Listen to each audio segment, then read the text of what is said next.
성령님이 오신 목적은 이 땅에 하나님 나라를 확장하기 위해서 오셨다고 했습니다. 하나님 나라를 확장한다는 거에는 두 가지가 있습니다. 개인적인 부분, 우리 안에 하나님 나라가 이루어지는 것이죠. 즉 인격의 변화가 나타나는 것입니다. 우리 불 찬양처럼 그리스도의 형상을 닮아가는 모습이 우리 안에 있도록 하기 위해서 성령님이 오시고 그래서 우리 안에 거하시고 내주하시는 것입니다.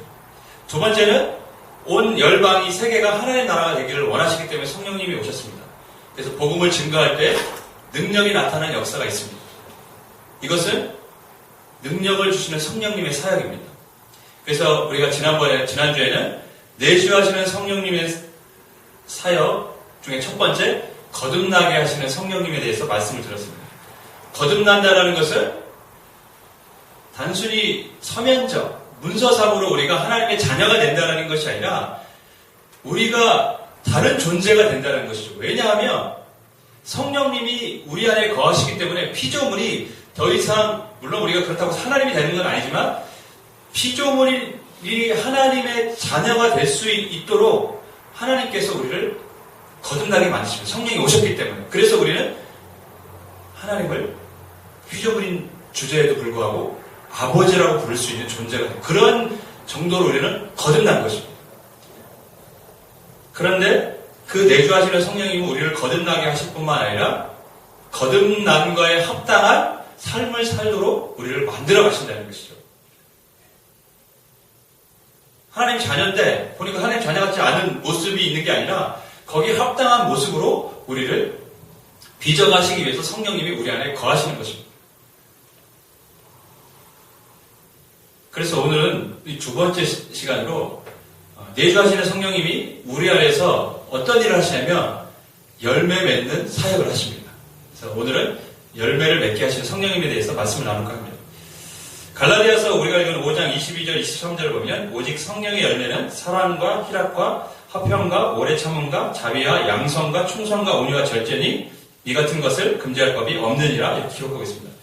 성령의 9가지 열매는 우리가 이렇게 읽어보시면 아시겠지만 다 우리의 인격에 관련된 부분입니다. 사랑, 희락, 화평, 오래 참음, 자비, 양성, 충성, 온유, 절제. 다시 말해서 성령의 열매라는 것은 결국 우리의 인격에 변화가 나타나야 된다는 것이죠. 거듭나게 하신다는 것은 우리로 하여금 그 하나님 백성에 걸맞는 인격을 갖춘 사람으로 우리를 하나님께서 만들어 가신다는 것입니다. 그러니까 예수님을 믿고도 여전히 똑같은 모습이 아니라 욕을 심하게 했던 사람이, 욕 아니면 대화가 안 됐던 사람이 욕이 사라진다든가, 술에 빠져서 살아간다는 사람이 술을 끊는다든가, 음란한 것을 보면서 그것을 즐겼던 사람이 그것을 끊는다든가, 이러한 삶의 변화가 나타난다는 것이죠. 이기적이었던 마음이 사라지고 남을 위해서 희생하는 마음이 생긴다. 이러한 인격의 변화들이 나타날 수 있도록 성령님이 우리 안에서 역사하시고 그런 열매를 맺게 하신다는 것입니다. 그렇기 때문에 제가 전에도 이런 말씀 드렸어요. 성령님이 우리 안에서 역사하셔서 우리의 인격을 바꾸시기 때문에 성령이 충만하지 않으면 뭐가 충만하다고요? 성질이 충만하다고 말씀드렸어요. 그리고 성령이 충만하면 우리의 성질을 다스리는 것입니다. 그분은 우리 안에서 우리의 인격의 변화를 이루시는 분이기 때문에 그렇습니다. 그러면 성령님께서 우리 안에 거하시는 목적은 무엇입니까? 우리 안에서 역사하셔서 성령을 열매를 맺게 해서 우리를 그리스도의 형상으로 닮아가도록 우리를 만드신다는 것이죠. 네, 여기서 제가 상당히 어려운 질문을 하나 던지겠습니다. 성령의 열매는 누가 맺게 하는 겁니까? 어려운 질문이 아닌데 지금 어렵게 성령님이 맺게 해주신 거죠? 그렇다면 성령의 열매를 맺기 위해서 인간은 어떠한 노력을 해야 됩니까? 이거부터 이제 어려운 질문이에요. 인간의 노력이 필요합니까? 아니면 필요하지 않습니까? 필요하다면 인간은 노력을 통해서 성령의 열매를 맺을 수 있다는 것입니까? 필요하지 않다면 우리는 아무것도 하지 않고 가만히 있어도 성령의 열매가 맺혀진다는 것입니까? 상당히 지금 어려운 질문이고 알쏭달쏭한 질문입니다. 그리스도인이라면 누구나 다 성령의 열매를 맺기를 원합니다. 여러분 그러시죠? 네. 아니십니까? 네. 열매를 맺기를 원하십니다. 맺기를 원합니다. 우리가 어떻게 하면 그런 성령의 열매를 맺을 수 있는가? 그 해답을 찾기 위해서 오늘 요한복음 15장 말씀 한번 보겠습니다. 요한복음 15장 4절 5절 말씀을 함께 찾아서 읽도록 하겠습니다. 오늘 읽은 본문 말씀은 이렇게 잘 표시해 두시고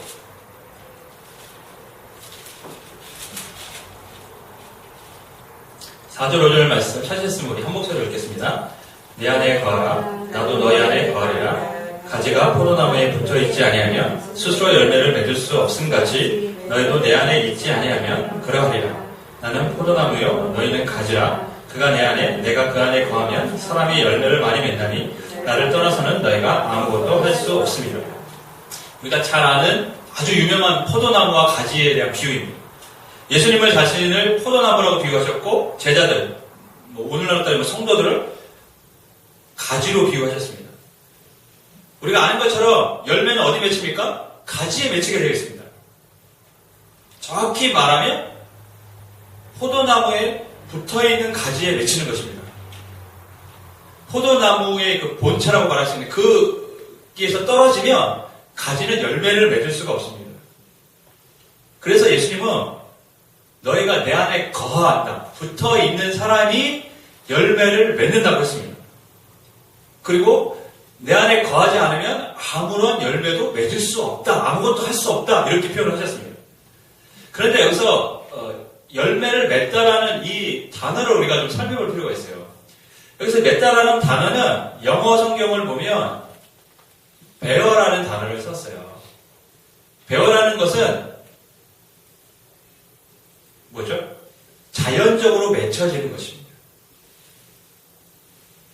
스스로 노력에 의해서 우리가 열매를 맺는 것이 그러면 이제 프로덕트 생산해내는 거죠. 우리가 노력에 의해서 생산해내는 것이 아니라 열매라는 것은 붙어있으면 자연적으로 열린다는 것입니다. 그러니까 지금 성령의 열매도 우리가 어떻게 이해할 수 있습니까?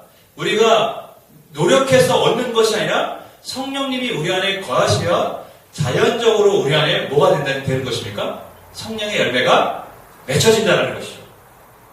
그렇게 믿으십니까? 근데 이렇게 아멘 했지만 우리 안에 뭔가 걸림이 있어요. 뭐냐면 성령의 열매가 자연적으로 맺어져야 되는데 나한테는 그 열매가 지금 안 맺어지고 있는 것 같기 때문에 그렇습니다. 그게 실은 모든 그리스도인이 갖고 있는 고민 딜레마예요. 분명히 우리가 성령 안에 살고 있다면 성령의 열매를 맺혀져야 되는데 그리스도 안에 있다면 그리스도 안에 거하고 있다면 성령의 열매가 맺혀져야 되는데 그렇지 않은 모습이 우리 안에 있다는 것이죠. 그러면 성령의 열매가 맺혀지지 않으면 우리는 그리스도 안에 없다는 것이고 그리스도에게 거하지 않는다는 것이고 성령이 우리 안에 내주하지 않는다는 것입니까? 그래서 오늘 제가 어려운 질문을 계속 던지고 있는 거예요. 이 딜레마가 있어요. 그래서 이 딜레마를 해결하기 위해서 오늘 우리가 읽은 본문 갈라디아서 5장 17절 말씀을 한번 읽도록 하겠습니다. 5장 10절 말씀을 같이 읽습니다. 시작. 그건 성령을 거스리고 성령의 특색은 육체를 거스리나니 이 둘이 서로 대적함으로 너희의 원하는 것을 하지 못하게 하려 합니다. 왜 우리는 성령의 열매를 맺지 못하는가? 육체의 소욕이 성령을 오늘 거스르고 있기 때문이라고 성경은 말씀하고 있습니다. 그리스도인이 거듭났다고 제가 누누이 말씀드려요. 거듭났다고 완전한 사람으로 바뀝니까? 완벽한 존재로 여전히 그리스도인은 거듭났음에도 불구하고 그 안에 육체의 소욕, 욕심이 존재하고 있는 것이죠. 살아있습니다. 반면 거듭났기 때문에 성령님이 우리 안에 내주하시면서 성령의 소욕, 성령의 뜻, 하나님이 원하시는 것을 우리에게 자꾸 말씀하고 계십니다. 그러니까 이 둘 사이에 뭐가 있습니까? 갈등이 존재하는 거예요. 성령의 소욕도 있고 육체의 소욕이 우리 안에 늘 항상 같이 존재하고 거기서 갈등을 일으키고 있습니다. 그런데 우리가 성령의 열매를 맺지 못하는 것은 육체의 소욕을 따라 삶으로 성령을 거스르고 있기 때문이라는 것이죠. 육체의 소욕과 성령의 소욕은 같이 이룰 수가 없는 것입니다. 고3 학생이, 입시를 앞둔 학생이 자기가 원하는 학교를 가기 위해서는 뭘 해야 됩니까? 열심히 공부해야 돼요.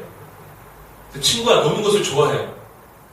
그래서 친구와 노는 것에 시간을 뺏기면 원하는 학교를 갈 수 있습니까? 없죠. 하나는 포기해야 돼요. 이와 같은 것입니다. 아니면 더한 것일 수도 있습니다. 빛과 어둠이 공존하지 못하는 것처럼 육체의 소욕과 성령의 소욕은 같이 공존할 수가 없습니다. 그렇기 때문에 늘 우리 안에서 갈등, 싸움이 일어나는 것이죠. 이 싸움은 보이지는 않지만 굉장히 힘든 싸움이고 빈번하게 일어나는 싸움입니다. 우리가 왜 성령의 열매를 맺지 못하는가? 성령님이 우리 안에 거하시지만 육체의 소욕을 따라 살아갈 때가 훨씬 많기 때문에 그렇습니다.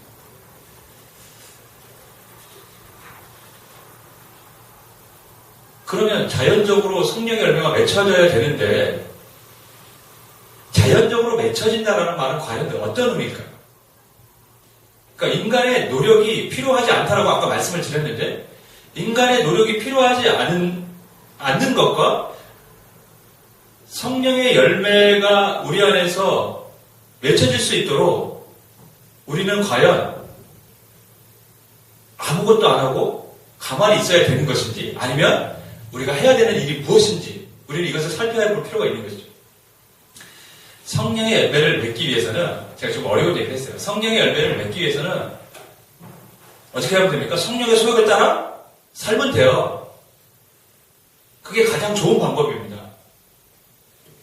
16절 말씀 내가 이르노니 너희는 성령을 좇아 행하라. 그래야면 육체의 욕심을 이루지 아니하리라.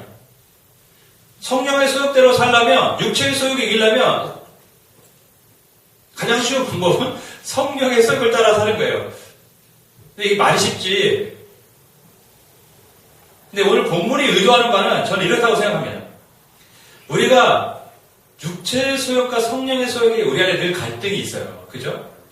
그런데 예를 들면 육체의 소욕을 이길 수 있는 것은 성령의 소욕을 따라 살아갈 때라는 것이죠. 맨날 설거지를 하는데 아내가 귀찮고 짜증날 때가 있잖아요. 근데 남편은 맨날 누워가지고 TV 채널 돌리면서 커피 갖다 줘라, 물 갖다 줘라, 막 이러면 성령이 우리가 충만할 때는 별 탈 없이 갖다 주지만 우리가 기분이 나쁘면 화가 날 때가 있거든요. 짜증이 나거든요. 그러면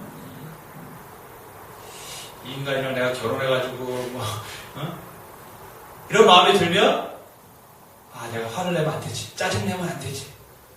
이게 아니라 하나님이 우리에게 주시는 마음이 있는 것이죠. 감사, 기도하라. 그럼 그 성령의 소임을 따라 살아가면 우리 안에 짜증내지 말아야지 하면 더 짜증나는 거 아시죠? 아들 사랑해야지 하면 이 아이에게 내가 나쁜 짓 해도 뭐 좋게 봐줘야지 하다가도 그 행동 보면 막 화가 나는 거거든요. 그게 아니라 아이들을 위해서도 기도하는 것입니다. 남편도 나 안 도와주는데 이 자녀들도 나를 안 도와주고 내가 정말 뭘 먹고 살아야 되냐, 뭘 믿고 살아야 되냐 이런 마음을 갖고 있으면 또 그것을 하지 않으려고 내 스스로 막 내가 이것을 하면 안 되는데 이런 마음으로 살면 더 어려운 거죠. 그게 아니라 성령의 소욕을 있습니다. 자녀를 위해 기도하라. 기도하는 거예요. 그러면 이 자녀를 향한 하나님의 인도하심이 기대가 되고 이 아이를 하나님 나중에 어떻게 변화시킬까 하는 그런 기대감이 우리 안에 생기면 자연스럽게 우리 안에서 육체의 소욕은 사라지는 것이죠. 그렇기 때문에 우리가 성령의 소욕과 성령의 소욕으로 육체의 소욕을 이기기 위해서는 성령의 소욕을 따라 살아가는 길밖에 없습니다. 물론 성령의 소욕을 따라가려면 우리에게 무엇이 필요하냐면 순종이라는 게 당연히 필요하겠죠. 순종해야 돼요. 이것도 우리가 해야 될 부분이죠.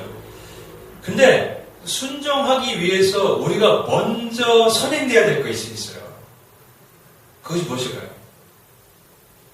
우리 여기까지 이해됐습니다. 성령의 소욕을 따라 살아갈 때 육체의 소욕을 이길 수 있습니다. 그럼 우리가 성령의 열매를 맺을 수가 있어요. 그러면 성령의 소욕을 따라 살아가기 위해서 우리는 뭘 알아야 됩니까? 성령의 소욕이 뭔지를 알아야죠. 알아야 순종을 하지 알지도 못하는데 어떻게 순종을 합니까? 주님이 내 안에서 어떠한 마음을 갖고 계시고 성령님이 나에게 지금 무엇을 원하시는지 알지 못하면 우리는 순종을 할 수도 없는 것이죠. 그러기 위해서 우리는 항상 성령님과 교통이 있어야 하는 것입니다. 성령님과 성령님께 의식이 깨어 있어야 돼요. 여러분, 잠자는 사람은 먹어가도 모르는 사람이 있습니다. 우리 둘째 은유가 가끔 이제 어디 갔다가 오면 차 안에서 잘 때가 있어요. 요즘 애들이 무거워가지고 차 안에서 자면 집으로 이제 옮겨가기가 너무 힘들어요. 그래서 첫째는 무조건 깨웁니다. 야, 넌 일어나서 가. 안 돼. 너까지는 힘들어. 은유는 못 일어나요. 그냥 이제 안고 가요. 안고 가면 아침에 일어나서 하는 말이 나 차 안에 있었는데 내가 여기 왜 있는 거냐고 이래요. 그러니까 잠 깨어 있으니까 아버지가 자기를 위해서 뭘 했는지 모르는 거죠. 근데 가끔은 또 저를 속일 때도 있어요. 낑낑 매고 딱 눕혀놨더니 웃어요. 깨어 있었는데 안기고 싶어가지고 그럴 때도 있어요. 하지만 많은 횟수, 그러니까 뭐라고 해야 되나요? 제가 지금 영어나가지고 꼭 헷갈리네요. 하지만 대부분은 은유가 차 안에서 자다가 집으로 옮겨도 모릅니다. 왜냐하면 의식이 없기 때문에 그렇습니다. 여러분, 내사 상태에 있는 사람은 아무리 자극을 줘도 반응할 수가 없어요. 왜냐하면 이미 의식이 없기 때문에 그렇습니다. 우리가 그리스도인이 이 땅을 살아가면서 내사 상태처럼 살아갈 수 있어요. 하나님께. 하나님 아무리 반응을 줘도 우리가 의식이 깨어있지 않고 죽어있으면 어떻게 됩니까? 그 반응을 이해할 수도 없고 느낄 수도 없고 지금 뭐라고 말씀하는지 알 수도 없는 거예요. 그렇기 때문에 우리가 성령의 소욕에 따라 살기 위해서 그 뜻에 순종하기 위해서는 우리 의식이 먼저 하나님께 깨어 있어야 되는 것이죠. 그럴 때 우리는 순종의 자리로 나아갈 수가 있는 것입니다. 여러분, TV를 보기 위해서도 먼저 해야 될 일이 뭡니까? 전원에 플러그를 연결하는 거예요. 전원을 연결하는 것이죠. 전원에 연결되어 있지 않으면 아무 리모컨으로 동작을 해도 작동을 하지 않습니다. 왜냐하면 전원이 없기 때문에 그런 것이죠. 마찬가지입니다. 우리가 하나님께 의식이 고정되어 있지 않으면, 하나님께 연결되어 있지 않으면 아무리 하나님이 우리에게 뭐라고 하셔도 우리는 들을 수도 없고 깨달을 수도 없는 것입니다. 그러므로 성령의 소욕대로 살기 위해서는 우리가 깨어 있어야 되는데 문제는 그럼 어떻게 깨어 있느냐는 것이죠. 제가 질문을 지금 계속해서 하나하나 던지면서 점진적으로 지금 진행을 해 가고 있습니다. 성령의 소욕대로 살기 위해서는 순종해야 된다. 순종하기 위해서는 깨어 있어야 된다고 했습니다. 그럼 깨어 있기 위해서는 어떻게 해야 된다는 것이죠. 여러분, 우리가 가끔 이런 경험들 합니다. 어디서 길거리에서 몇 번 들은 노래가 가끔 내 입에서 흘러나올 때가 있어요. 나도 모르게. 무의식적으로 흘러나와요. 그것이 의미하는 바가 무엇이냐면 사람은 보고 듣는 것에 항상 영향을 받게 되어 있다는 것이죠. 내가 보고 듣는 것에 내 의식이 뺏기게 돼 있어요. 드라마를 많이 보면 드라마의 잔상이 남아있어요. 내가 많이 본 것 때문에 그래서 사람들이 범죄도 하는 것이에요. 음란 비디오를 많이 본 사람들이 결국 성범죄자들이 되는 거예요. 왜냐하면 거기에 사로잡혀 있기 때문에 그렇습니다. 마찬가지입니다. 우리가 하나님께 우리 의식이 고정되고 깨어있기 위해서는 하나님의 말씀을 듣고 읽고 또 하나님과 기도하는 시간이 반드시 필요한 것이죠. 그럴 때 우리 의식이 하나님과 깨어있는 것입니다. 그리고 하나님과 교통이 일어나는 것입니다. 예수님께서 요한복음 15장에 포도나무 비유를 말씀하셨어요. 너희는 내 안에 거하면 많은 열매를 맺게 된다고 말씀하셨어요. 그런데 여기서 거한다는 의미는 단순히 믿는다는 의미 이상의 뜻을 내포합니다. 왜냐하면 제자들에게 뭐라고 말씀하시냐면 3절에 너희는 이미 말씀으로 깨끗게 되어졌다고 했어요. 말씀으로 깨끗게 되어졌다는 의미는 너희가 이제 예수님의 말씀을 믿고 하나님의 자녀가 되었다는 의미겠죠. 그럼에도 불구하고 그들에게 너희는 내 안에 거하라라고 말씀하셨어요. 그러니까 믿는다라는 의미보다 더 높은 차원의 의미로 예수님이 말씀하셨어요. 그것이 거한다는 거예요. 그 거한다는 것은 뭡니까? 하나님과 영적, 주님과 영적 교통이 있어야 한다는 것이죠. 그때 우리 안에 열매가 맺혀진다는 거죠. 여러분, 아까 제가 말씀드린 비유. 텔레비전에 전원 코드를 연결하면 그 다음부터 텔레비전을 작동하기 위해서 우리가 해야 될 또 다른 노력이 필요합니까? 전원을 한번 연결하고 나면 우리는 그냥 즐기면 되는 것입니다. 왜냐하면 끊임없이 거기서 파워가 에너지가 공급되기 때문에 그렇습니다. 전원을 다시 살리기 위해서 발전기를 튼다든가 그럴 필요가 없는 거예요. 우리 힘으로 뭔가 손으로 돌려서 전기를 만드는 그런 일이 필요 없어요. 왜? 한번 꽂으면 거기서 계속 에너지가 공급되기 때문에 그렇습니다. 마찬가지입니다. 여러분. 우리가 성령님께 연결되어 있으면 그때부터 성령님은 우리에게 성령의 소욕을 알게 해주실 뿐만 아니라 또 하나 이게 이제 비밀인데 그 성령님은 우리로 하여금 그 성령의 소욕대로 살 수 있는 능력도 주신다는 것이죠.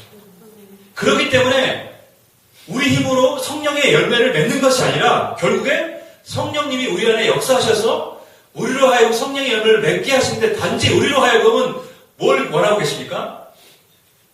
하나님과 교통하기만 원하고 계신 것이죠. 하나님의 말씀과 기도를 통해서 우리가 하나님과 교제를 맺기를 원하신다는 그러면 우리 힘과 노력으로 성령의 열매를 맺는 것이 아니라 성령님이 우리 안에서 성령의 열매를 자연스럽게 맺게 해주신다는 것입니다. 저는 사랑하는 여러분, 우리가 부르는 찬양 중에 시선이라는 찬양이 있어요. 내게로부터 눈을 들어 주를 보기 시작할 때 주의 일을 보겠네. 내 작은 마음 돌이키사 하늘의 꿈꾸기 안에 주님을 볼 때 모든 시선을 주님께 드리고 살아계신 하나님을 느낄 때 내 삶은 주의 역사가 되고 하나님이 일하기 시작하네. 우리의 시선, 우리의 의식이 하나님께 고정되고 하나님과 교통하기 시작하면 하나님은 우리 안에서 일하기 시작하십니다. 우리에게 능력을 주십니다. 그래서 우리로 하여금 우리가 할 수 없는 때때로 미움이 가득하고 용서할 수 없는 마음이 생길 때라도 하나님은 궁일한 마음을 갖게 해주는 것이죠. 어쩔 때는 그럴 때가 있어요. 막 나를 괴롭힐거나 못된 마음을 가진 사람들을 보면 저걸 언제 한번 보복을 해야 되는데 늘 그렇지는 않습니다. 제가 가끔 저도 그럴 때가 있어요. 그런데 언제 하나님께서 어떤 마음을 주십니까? 그렇게 살아가는 인생이 불쌍하다는 생각을 갖게 하실 때가 있어요. 그러면 그때 용서가 되고 그를 위해서 기도하게 되는 것이죠. 전에 사랑하는 여러분, 우리의 노력으로 성령의 열매를 맺는 것이 아닙니다. 단지 우리는 주님 앞에 거하기만 하면 됩니다. 포도나무 대신 예수님 앞에 거하면 됩니다. 그러면 우리 안에 계신 성령님께서 자연스럽게 우리 안에서 성령의 열매를 맺게 해주셔서 우리로 하여금 그리스도의 형상을 담게 해주실 줄 믿습니다. 네. 가을의 들녘을 보면 황금빛 들녘 바라볼 때마다 여러분 마음이 어떠십니까? 좀 뿌듯함이 있고 흐뭇한 마음이 들게 합니다. 열매라는 것이 우리에게 그런 기쁨을 주고 만족을 줍니다. 하나님께서 우리를 보실 때 우리 안에 성령의 열매를 맺어가는 모습을 보신다면 어떠십니까? 하나님이 흐뭇한 미소를 짓지 않을까요? 저와 여러분이 하나님을 미소 짓게 하는 성령의 열매를 맺는 그리스도의 형상을 닮은 사람이 되어지기를 주님의 간절히 축원하겠습니다.